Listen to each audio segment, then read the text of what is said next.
Mengenal 4 nabi yang jarang diketahui. Tahukah kamu jika jumlah nabi mencapai 124,000 orang, sedangkan jumlah rasul ada 313 orang? Ya, selain 25 nabi yang wajib kita ketahui, di dalam Al-Quran masih banyak kisah-kisah nabi yang sangat jarang diketahui. Berikut ini adalah nama-nama nabi yang kisahnya jarang diketahui banyak orang. Pertama, Nabi Syed. Nabi Syed adalah nabi kedua setelah Nabi Adam. Arti nama Syed iaitu ditempatkan atau ditunjuk. Nabi Syed merupakan putera keturunan Nabi Adam dan Hawa yang meneruskan wasilah kenabiannya di muka bumi. Nabi Syed juga termasuk guru dari Nabi Idris yang pertama kali mengajarkan tentang baca tulis, ilmu falak, menjinakkan kuda dan lain sebagainya. Nabi Adam sempat menderita sakit selama 11 hari sebelum Nabi Adam wafat.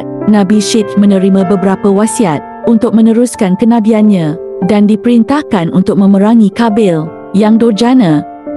Peristiwa memerangi Kabil menjadi peperangan pertama di muka bumi setelah Nabi Adam diturunkan ke bumi. Nabi Adam juga telah memberitahukan beberapa peristiwa yang akan terjadi kepada Nabi Syed seperti angin topan dan kehancuran alam.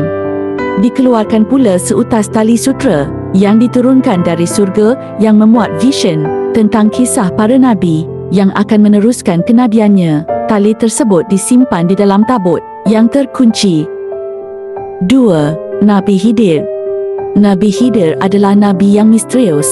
Dikisahkan bahawa Nabi Khidir saat ini masih hidup bahkan hingga hari kiamat tiba. Banyak ulama yang percaya bahawa beliau masih hidup dengan jasadnya di dunia. Diyakini pula bahawa Nabi Khidir akan meninggal sebagaimana manusia saat akhir zaman. Nabi Khidir adalah salah satu nabi yang diceritakan di dalam Al-Quran, salah satunya di dalam surat Al-Kahfi ayat 60 hingga 82. Nabi Khidir diceritakan pula senang menebarkan ilmu agama. Nama Khidir berasal dari kata Al-Khidir yang berarti seseorang yang hijau. Allah Subhanahu wa Ta'ala memberikan mukjizat kepada Nabi Khidir, iaitu mengubah tanah yang gersang menjadi hijau kembali. Setiap Nabi Khidir duduk di tanah yang gersang atau di kayu, seketika tempat itu penuh dengan rumput dan pepohonan. 3. Nabi Hizkiel.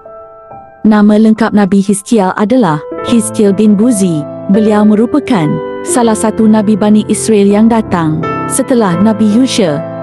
Nabi Hizkiel merupakan Nabi yang menyaksikan Allah Subhanahu wa Ta'ala membangkitkan manusia. Dikisahkan ketika beliau sedang berjalan-jalan di suatu tempat dan di sebuah desa kuno. Ternyata desa kuno tersebut musnah kerana wabak taun yang melanda. Penduduk desa tersebut mati kerana kesombongan mereka sendiri.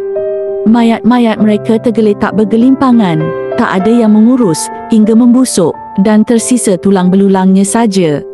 Melihat ribuan tulang belulang berserakan, Nabi Hizkiel memikirkan bagaimana cara Allah Subhanahu wa Ta'ala membangkitkan orang-orang yang telah mati kelak di akhir zaman. Beliau pun berdoa kepada Allah Subhanahu wa Ta'ala. Dikabulkanlah doanya sehingga ia dapat melihat tulang belulang yang tercerai-berai kembali sempurna, terbungkus dengan daging, otot dan kulit. Dikembalikan pula roh-roh mereka. Dilihatnya kaum Bani Israel yang telah mati dihidupkan kembali setelah puluhan tahun dimusnahkan. 4. Nabi Uzair. Nabi Uzair adalah seorang nabi yang hidup di tengah-tengah Bani Israel dan mengikuti syariat Nabi Musa. Nabi Uzair adalah seorang nabi yang senang mengembara dari satu negeri ke negeri lainnya. Ia bersama keledai kesayangannya menjelajahi daerah-daerah yang jauh. Suatu hari, Nabi Uzair tiba di sebuah daerah bekas pemukiman yang hanya berisi puing-puing bangunan. Sebelum melanjutkan perjalanannya, Nabi Uzair memutuskan untuk rehat sebentar sembari menghabiskan roti dan minuman. Nabi Uzair juga berbaring sebentar hingga akhirnya tak sadar telah terlelap begitu lama. Setelah 20 tahun berlalu, Nabi Uzair masih hanyut dalam tidur, namun jasadnya telah lebur. Genap selama 100 tahun Nabi Uzair tertidur Allah Subhanahu wa Ta'ala membangkitkan kembali. Nabi Uzai tertegun melihat sekitar. Semua bekalnya masih utuh atas kehendak Allah Subhanahu wa Ta'ala, namun keledainya telah menjadi tulang belulang.